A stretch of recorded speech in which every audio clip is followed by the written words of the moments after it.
Welcome to this program in the Our Finger Lakes History Series. I am Seneca County Historian Walter Gable. This program deals with the Auburn Correctional Facility, which local people probably call simply Auburn Prison. It was in 1970 that the Auburn Prison was renamed the Auburn Correctional Facility.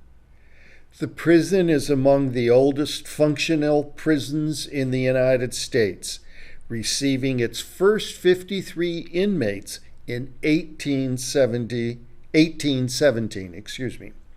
In this program, I'm going to focus on the history of the facility rather than details about the facility and its incarcerated individuals today.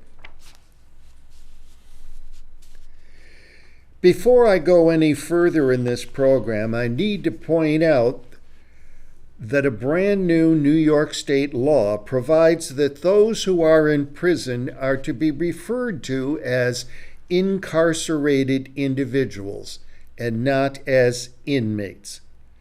I'm going to try my best in this program to use this new official terminology, but if I slip, please forgive me. The Auburn Prison was the historic first prison to do something in several ways. As indicated, it is one of the oldest continually operating prisons in the United States. The Auburn Prison was the first prison in the world to house inmates in individual cells. At this Auburn Prison, a system of how to manage inmates was developed. The system became known as the Auburn System and was copied by many other prisons in the United States. The Auburn Prison was the first prison to have a chaplain on staff. The Auburn Prison was the first prison to separate the mentally ill from the general prison population. Perhaps most famously, the Auburn Prison was the first prison in the world to execute an individual inmate in the electric chair.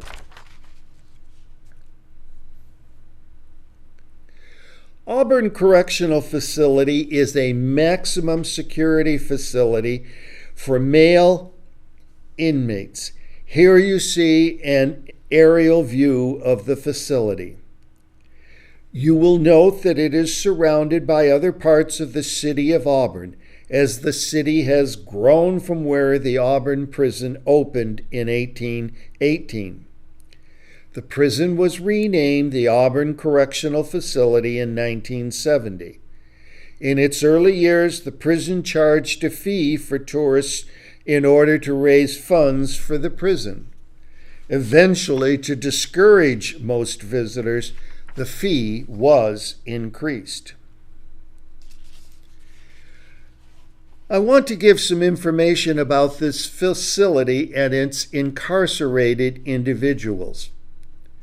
Assemblyman Anna Kells visited the Auburn Correctional Facility as part of a group of legislators visiting jails, prisons, and immigration detention centers across New York State. The information shown in this frame comes from what she provided to Robert Harding, a local Auburn reporter.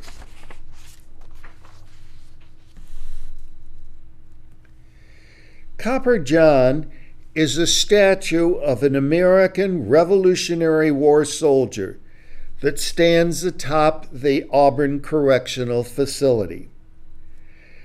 Copper John has so entered into local jargon that it is simply a reference to this Auburn prison facility. An example of this is that getting sent to this Auburn prison is going to work for Copper John. This Copper John statue was originally, as suggested by the picture at left, a wooden statue that was erected atop the administration office of the prison in 1821. In 1848, the original statue had weathered so much that it was taken down, and a new statue was made out of copper by the prisoners in the prison foundry. In 2004, the New York State government ordered the statue to be made anatomically incorrect by having the prison's penis filed off. Copper John stands 11 feet 5 inches tall, from his boots to the raised tassel on his hat. His boots are 14 inches long.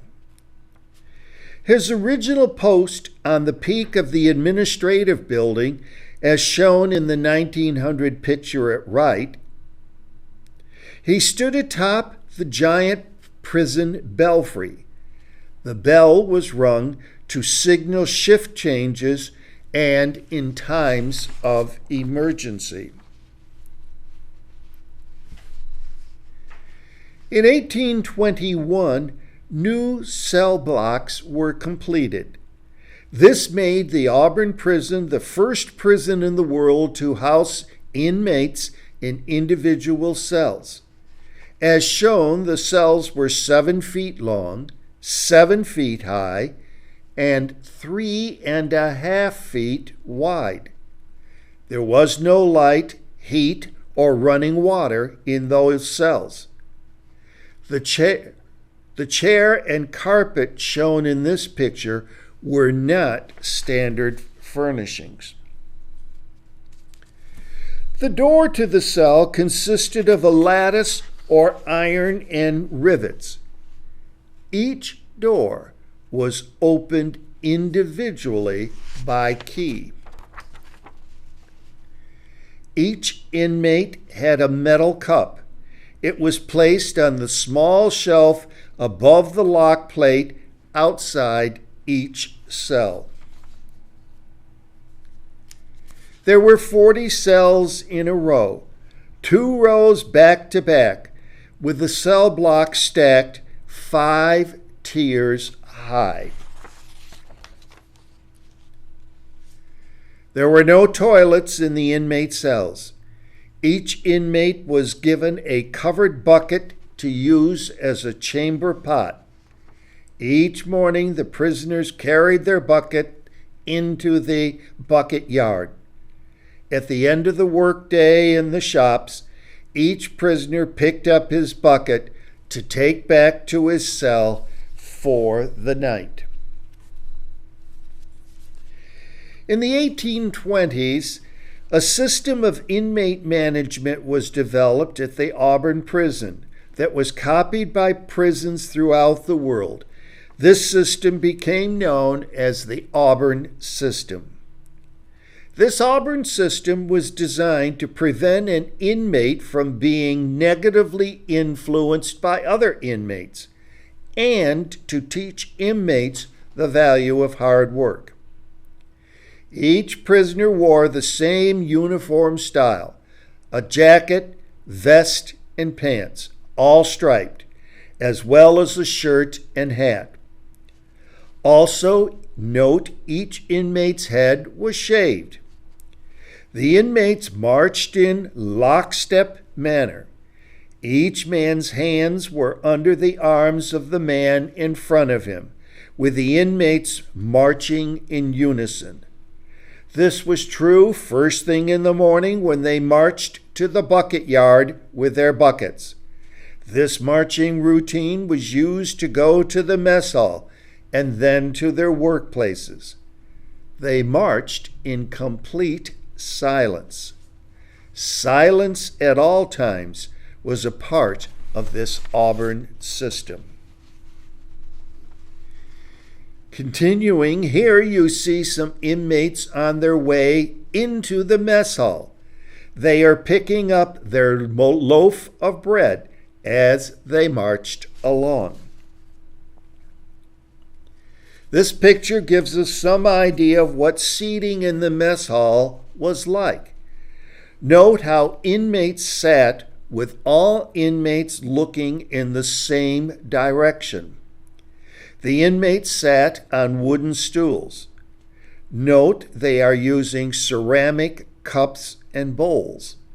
Prior to 1910, however, the inmates used metal cups. Note the decorative tin ceiling. This is a circa 1905 view of the showers and bathtub facilities. There were no individual controls for the shower heads. These are the new bathhouse facilities installed in 1915. Note there are now individual shower stalls with privacy.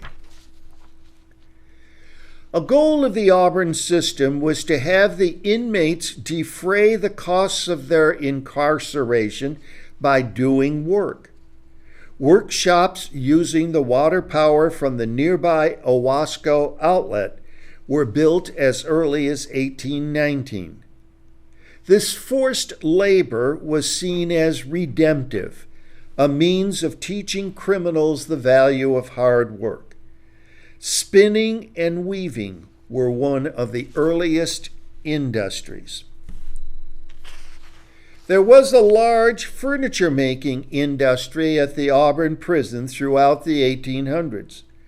These pictures are circa 1890. Gustav Stickley, the famous American furniture designer, was the foreman of the Auburn prison chair shop in 1889 and 1890. New York State ended the prison contract labor system in 1890.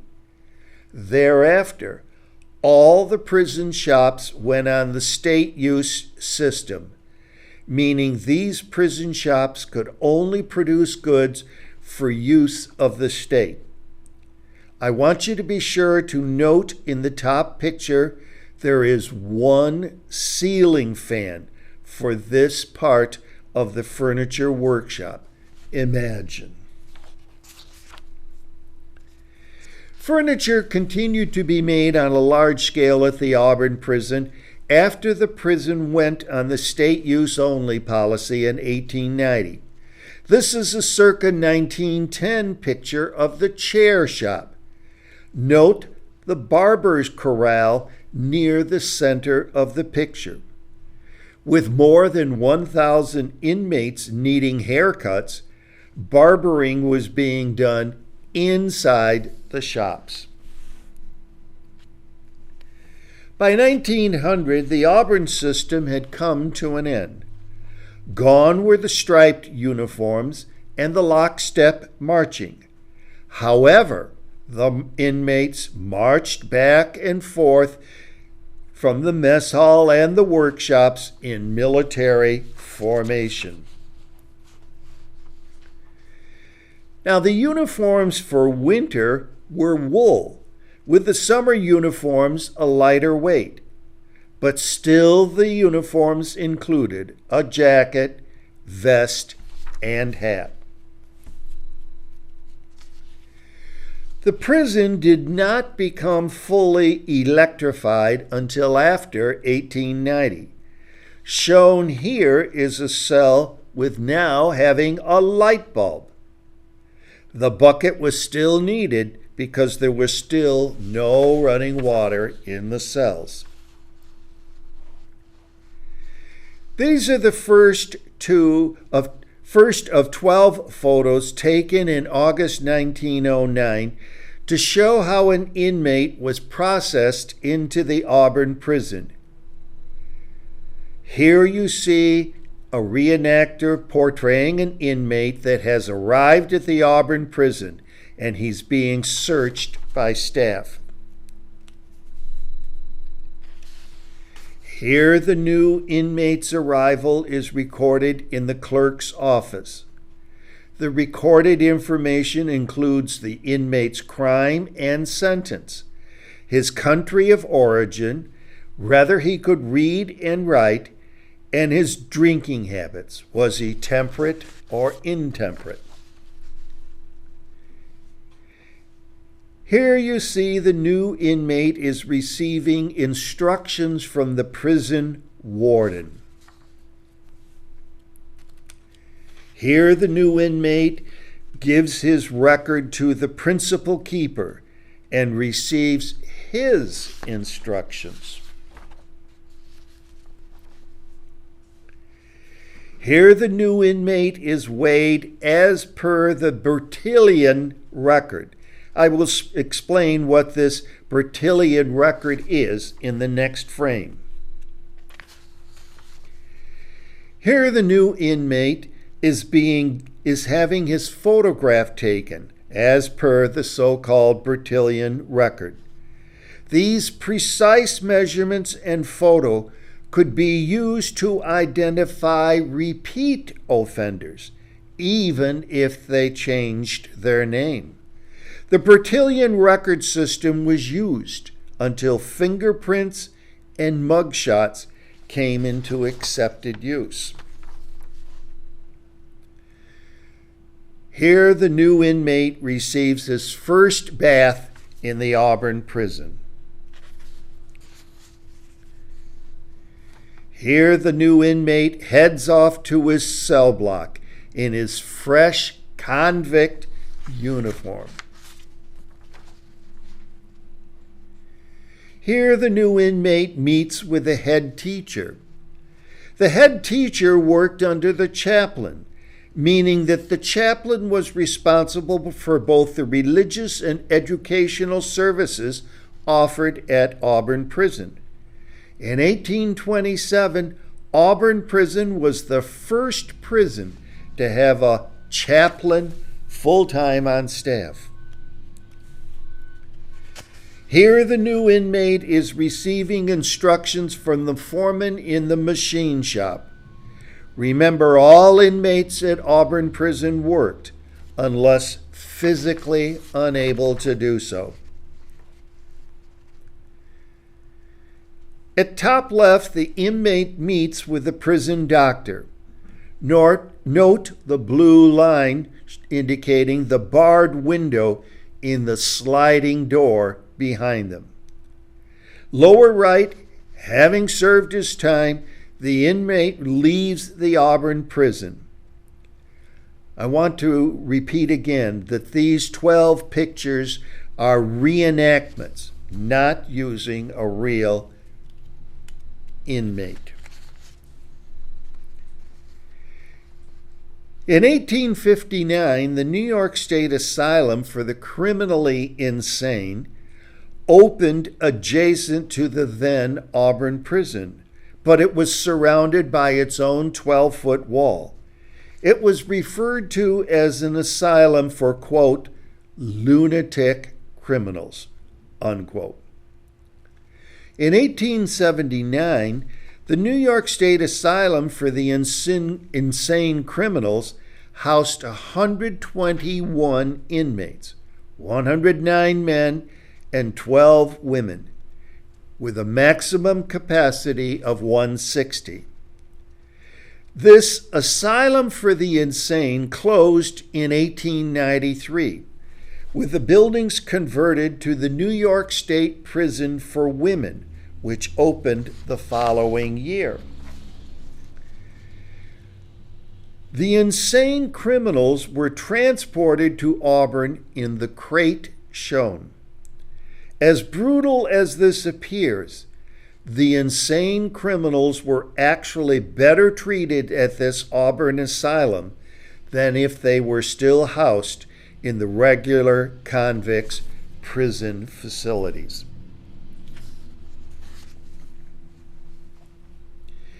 There were female inmates at Auburn Prison starting in 1825. Until 1894, they were largely housed in the attic, with their meals brought to them. Their work consisted of carding wool. In 1894, the former asylum for criminally insane building was converted to the New York State Prison for Women. This is a 1908 picture of the front of this Prison for Women building. The Auburn Women's Prison had facilities for 125 rooms to accommodate as many as 250 women. It served as the state's female prison until 1934, when part of the Westfield State Farm at Bedford Hills, New York, became the state women's prison. At top left is a view of one of the rooms in the women's prison. At bottom right, you see a view of one of the main halls of the women's prison. Note how the hall appears spacious and airy, in sharp contrast to the cell blocks for the male inmates. Much of the information I am giving in this program comes from the book titled Auburn Correctional Facility, compiled by the Cayuga Museum of History and Art, largely from images in their collection. In this book, the caption for this picture says that one of the most famous acts to play in the Auburn prison yard was Buffalo Bill and his Wild West show, which appeared on July 30th, 1908. In the front center, you will see Buffalo Bill with his wife to his right and Chief Black Hawk to his left. The Wild West troupe was in Auburn to perform 2 public shows at Waits Field. The troupe had arrived by train at the New York Central Railroad station just across the street from the prison.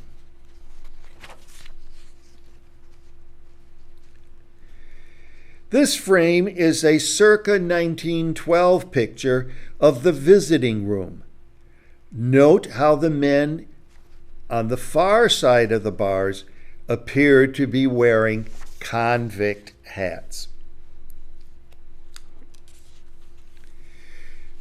The first person to be executed by use of the electric chair was William Kemmler, at the Auburn prison, August 6, 1890. The electric chair was not used again until William Tice's execution in 1892. The chair was stored in a prison classroom. At top left is pictured the 3-legged electric chair that came into use sometime after 1892. It was used then for all subsequent executions in Auburn prison. By law, there were as many as 20 witnesses to any execution. Shown at right is a volunteer serving as an inmate strapped into this electric chair. At bottom is the prison dynamo that provided the electricity for the chair. On August 6, 1890, William Kemmler became the first person to be sent to the electric chair, a means of administering the death penalty provided for in the 1889 New York Electrical Execution Law. Let me quickly explain how William Kemmler came to be electrocuted. William Kemmler was a vegetable peddler in the slums of Buffalo, New York. An alcoholic, on March 29, 1888, he was recovering from a drinking binge the night before when he became enraged with his girlfriend, who is elsewhere sometimes referred to as his common-law wife. Her name, Tilly Ziegler. He accused her of stealing from him and preparing to run away with a friend of his. When their argument reached a peak, Kemmler calmly went to the barn, grabbed a hatchet, returned to the house. He struck Tilly repeatedly, killing her. He then went to his neighbor's house and announced he had murdered his girlfriend. On the morning of the execution, August 6, 1890, Kemmler was awakened at 5 a.m. He dressed quickly and put on a suit, necktie, and white shirt. After breakfast and some prayer, the top of his head was shaved. At 6:38 a.m., Kemmler entered the execution room, and Warden Charles Durston presented Kemmler to the 17 witnesses in attendance. Kemmler looked at the chair and said, "Gentlemen, I wish you all good luck. I believe I am going to a good place, and I am ready to go." Witnesses remarked that Kemmler was composed at his execution. He did not scream, cry, or resist in any way.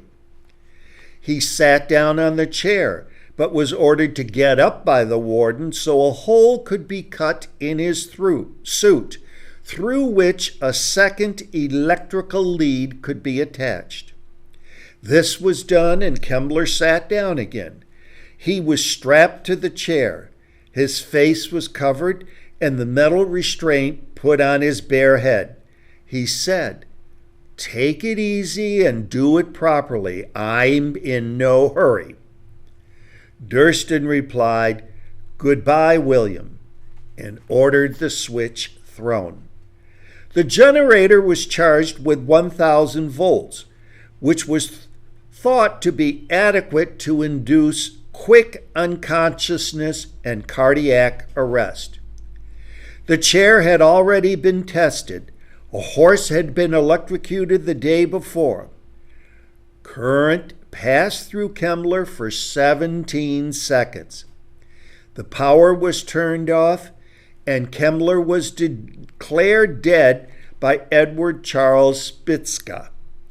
Witnesses noticed, however, Kemmler was still breathing.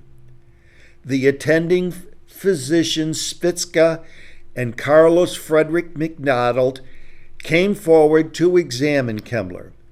After confirming he was still alive, Spitzka reportedly called out, "Have the current turned on again, quick, no delay."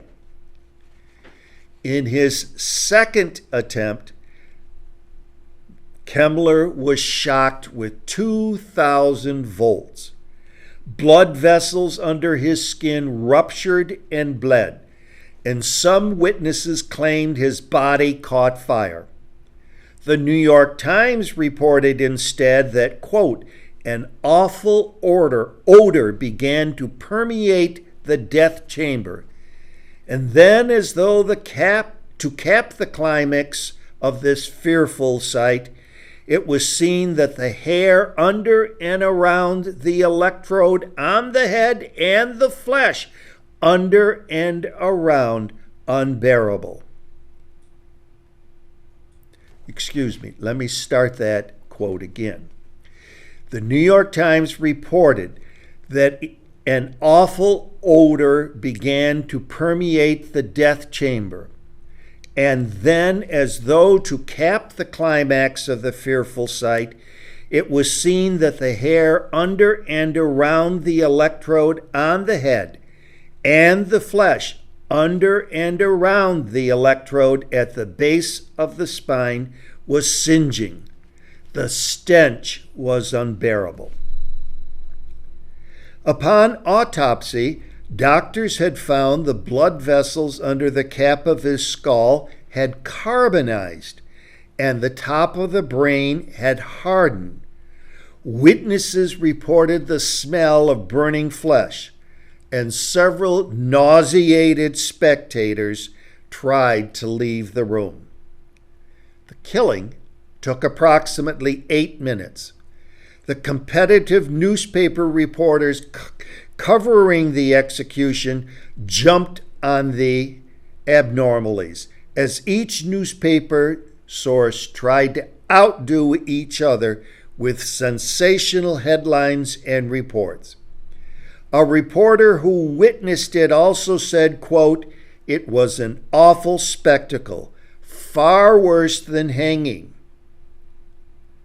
Another later commented, quote, "They would have done better using an axe," unquote.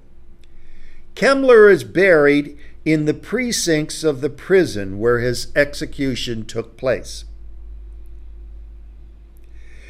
At William Taylor's execution in July 1893, the dynamo burned out and failed.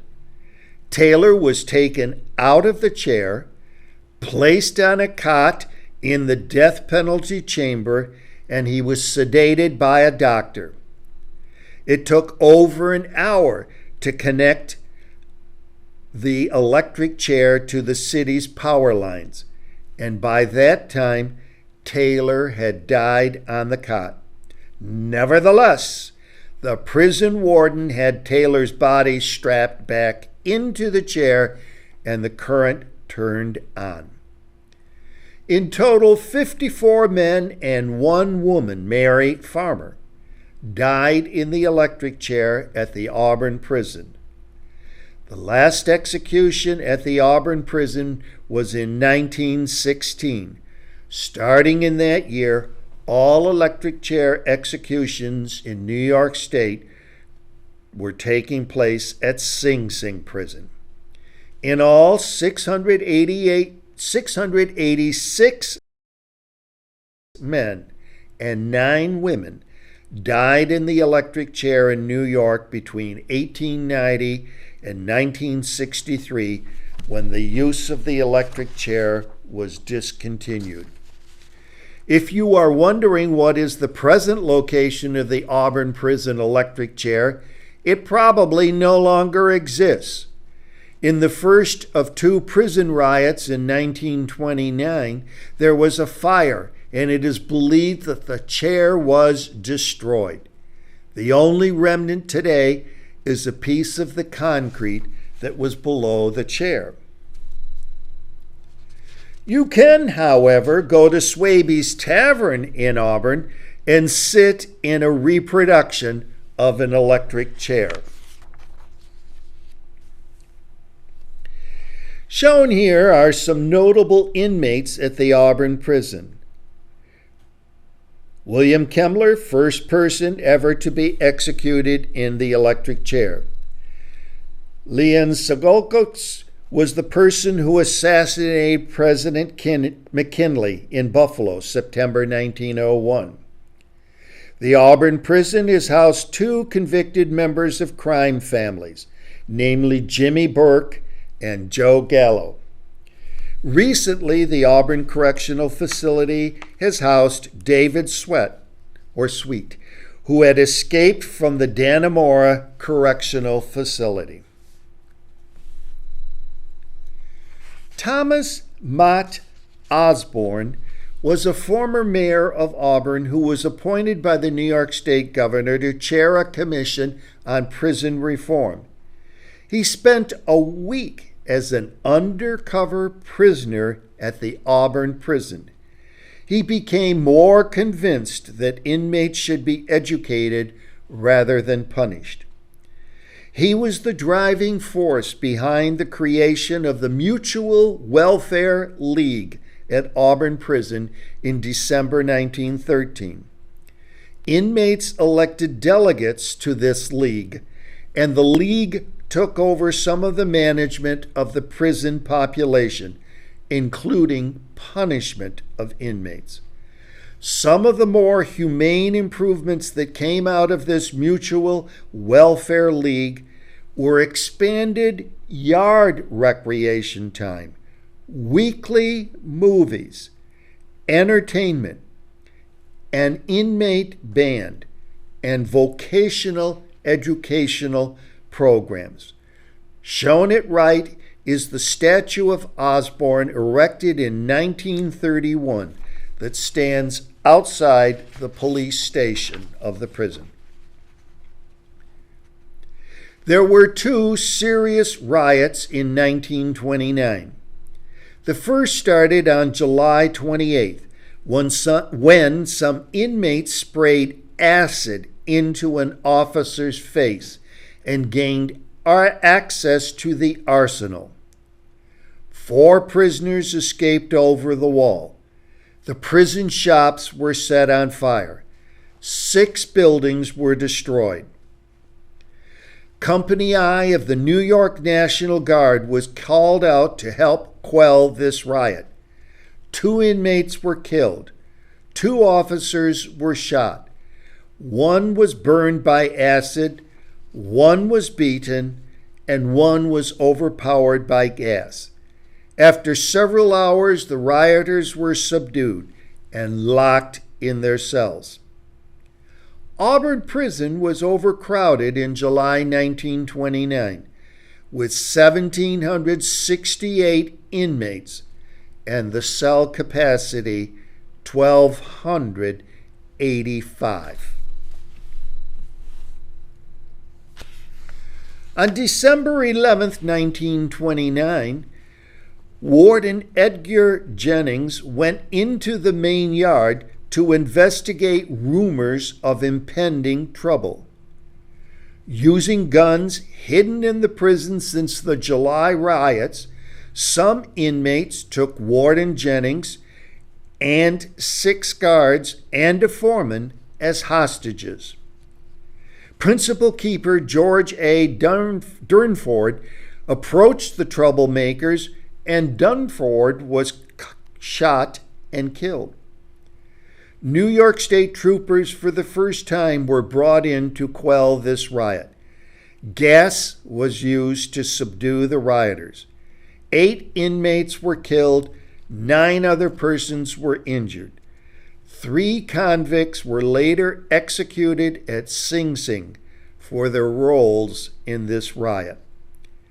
Many Auburn residents wanted New York State to move the prison out of the city of Auburn to the outside of the village limits, but the state concluded that moving the prison would simply be too expensive. However, the old cell blocks were razed after the riots and new cell blocks were built, as shown here. The new cell blocks featured steeled wall cells that were 6 feet wide, 8 feet 7 inches deep, 7 feet 11 inches high. These cell blocks remain in use today at Auburn Correctional Facility. This is a circa 1977 view of a cell block.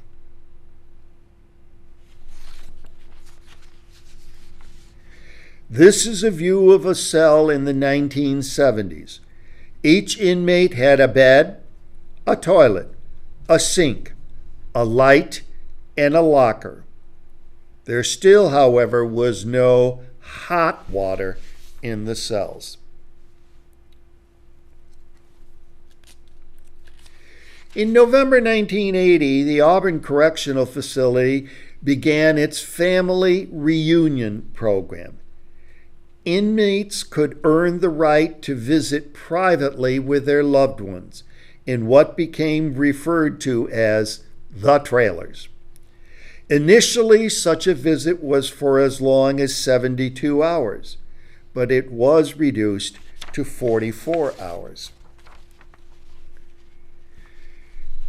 Prison industries at Auburn Correctional Facility are known as Corecraft. This industrial facility was built in the 1930s. New York State vehicle license plates are made at the Auburn Correctional Facility. I just this past month got my new license plates so as to keep the letters and numbers I have had for years. Before I end this program, I want to acknowledge and thank the Cayuga Museum of History and Art for allowing me to use many of the visuals in their book titled Auburn Correctional Facility. I strongly encourage you to obtain a copy of this book if you want to learn more about this facility. The story of the Auburn Prison or Auburn Correctional Facility is an important piece of our Finger Lakes history. Be it talking about the prison reform instituted there during the Second Great Awakening time period of the 1820s, or the use of the electric chair in the 1890s, or some infamous men who have been incarcerated at the facility.